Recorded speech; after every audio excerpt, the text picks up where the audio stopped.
I'm Jeff Cornwall, and this is the Entrepreneurial Mind. Today my guest is Mike Rustici with Rustici Software. We'll be back to talk with him after this.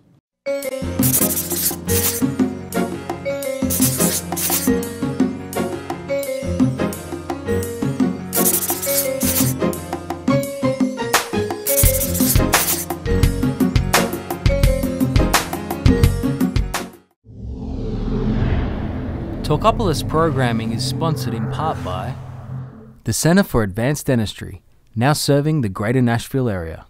You and I go back a ways. I first got to know you through some work we were both doing at Entrepreneurs Organization here in town, and your company has certainly grown a lot in the time that I have known you. Now you started this. Started in 2002. And it was 13 years just ago. you, or just you and your partner? Not even a partner yet. Not even a partner, just me in a spare bedroom. That's why it's Rustici Software. Just first thing I thought of, went to the town hall, and here we are now. Yeah, and now you have well over 100 employees? No, about 50. About 50 employees, Plus or okay. minus, yeah. Which is a lot of mouths to feed as it is. It's enough.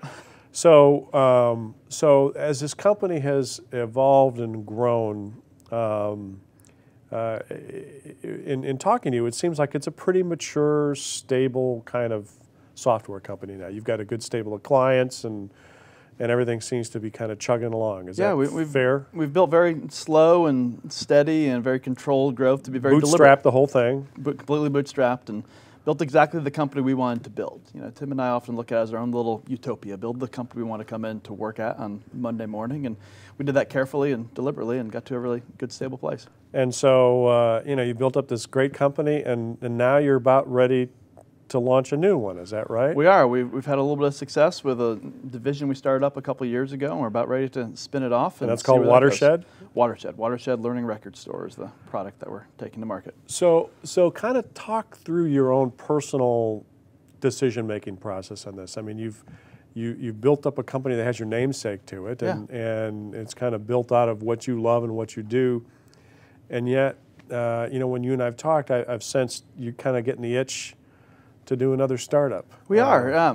It's an interesting personal journey in that, you know, Rustici Software is exactly what I wanted to build, and we've met the vision of this relatively small company filled with brilliant people that we enjoy working with on hard, challenging problems, and stable revenue and profitable and all those kind of really good things. But we've got this opportunity sitting in front of us, and we've been in the same industry now for 13 years, and we've seen a lot of what's wrong with it, and we've seen a lack of innovation. And we had the good fortune through a research grant with the Department of Defense to do some work that will catalyze a lot of innovation. And we want to see that through and go realize it, to go change this industry. And we have a really unique opportunity to go do that. And so it's an itch I want to go scratch. You know, not only have we built a stable company, that kind of almost feels, you know, that's a solved problem. We've done that once, and now with this opportunity in front of me, it's really enticing to just go try something completely different, try to go create something that changes the world a little bit. We've got a head start in that, and those opportunities only come along once, maybe twice in your lifetime, and so when they're there, you might as well seize them and go have some fun. So you've, I mean, that's, doing a second startup is going to create a lot of challenges in terms of time and attention and funding and all this kind of stuff. So, you know, I know you have really done a good job of kind of growing yourself as a CEO and really understanding sort of that keeper of the vision. And I don't think you're doing any kind of programming development kind of work anymore. No. And they stopped letting me do that a few years ago. And I think they refer to you as a company mascot. Mascot is that right? is my official title. Yes. So explain that.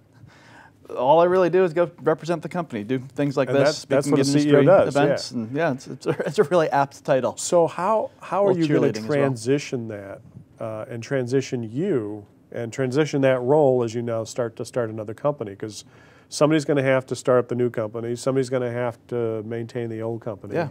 There's a stability that exists. How do you navigate that? Well, first of all, I'm really fortunate to have an exceptional business partner who's going to be the one taking over the old company pretty much day to day, as well as a group of great, talented, self-motivated, well-organized people running that stable business. So I'm going to be able to completely transition into the new entity very without having to lose any sleep at night over the stability of the existing entity. That's in great hands and on a great growth trajectory still.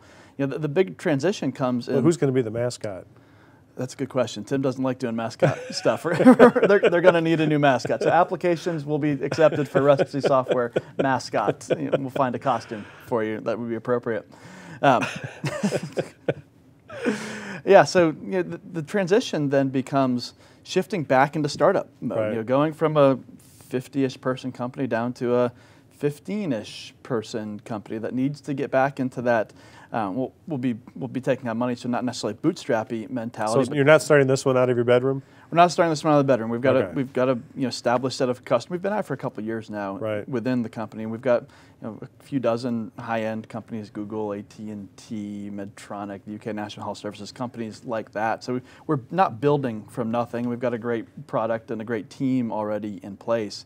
But we need to get back, and one of the reasons we're spinning it out is we kind of feel like a 26-year-old still living in their parents' spare bedroom. And we need to go out and stand on our own and solve our own problems, and we need to solve them differently than you would solve them in the lens of a 50-person company that's geared towards selling to software companies. So do you envision this having maybe even a different culture required, or different systems, or what's going to be different? It absolutely does need a little bit of a different culture. And just as an example, our previous company, Rustici Software, we're a bunch of geeks. We're a bunch of software developers who built great software, and we were fortunate. We built it and they came. And our sales efforts were mostly all inbound because we were in such a tight niche. We need to shift from a development-first culture to a sales-first culture as we go to sell enterprise software to large companies. It's just a very different beast and a mentality shift for the company. And there's probably a dozen more little examples like that we need to get focused on. We're going to need a lot more alignment and a lot more strategic direction. In our prior company, we were solving one specific problem, and there was a 1,000-page book that told us exactly the problem we needed to go solve. It was a standard, so we just needed to focus on that one thing. Here, we need to go set a target, set a new vision for an industry, charge towards that, and change 15 times as we realize where it's wrong and react to how the industry reacts to us. It's going to be a lot of very different mentalities that we need to. So the new business model is sort of an industry-focused business model, whereas the old one was very much a client-by-client kind of a model. Kind of, yeah.